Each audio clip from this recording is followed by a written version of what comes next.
একদিন একটি জঙ্গলে একটি গরু থাকত।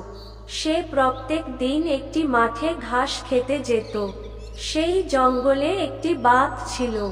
সে একটি হরিণের শিকার করে তাকে মেরে খাচ্ছিল। খাওয়া শেষ করে সে একটি জায়গায় বিশ্রাম করছিল। গরু প্রত্যেক দিনের মতো মাঠে ঘাস খাচ্ছিল। দিনের শেষে গরু ঘাস খেয়ে বাড়ি ফিরছিল। সে রাস্তা ভুল করে অন্যদিকে চলে যায়। অনেকটা যাবার পর সে বাঘের সামনে চলে যায়। বাঘকে দেখে সে ভয়ে কাঁপতে লাগলো। বাঘ বলল, ভয় পেও না, আমি এখনই হরিণের শিকার করে তার মাংস খেয়েছি। আমি তোমার কোনো ক্ষতি করব না। গরু সেই দিনটা সেখানে কাটিয়ে দেয়। এইভাবে তাদের দুজনের মধ্যে বন্ধুত্ব হয়ে যায়। পরের দিন গরু তার পরিবারকে নিয়ে বাঘের কাছে যায় আর বাঘের সঙ্গে তাদের পরিচয় করিয়ে দেয়। শিয়াল একটি ঝোপের আড়াল থেকে এই সব দেখেছিল। শিয়াল বলল, বাঘ আর গরুর মধ্যে বন্ধুত্ব হয়ে গেলে আমি খাবো কি?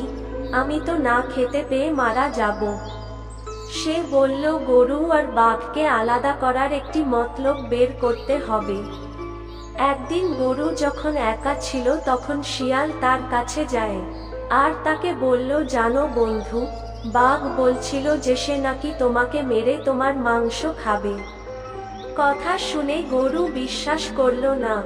গরু বলল, বাঘ আমার সব থেকে ভালো বন্ধু, সে আমাকে মারতে পারে না। এই বলে সে শিয়ালের কাছ থেকে চলে যায়। এরপর শিয়াল বাঘের কাছে যায় আর তাকে বলল, জানো বন্ধু, গরুগুলি বলছিল যে তারা নাকি তোমাকে মেরে তারা এই বনের রাজা হবে। কথা শুনে বাঘ রেগে যায়, গরুর কাছে যায়। বাঘ বলল, তুমি আমার বন্ধুত্বের এই প্রতিদান দিলে। এই বলে তাদের মধ্যে যুদ্ধ শুরু হয়ে যায়। যুদ্ধ করতে করতে তারা দুজনে মারা যায়।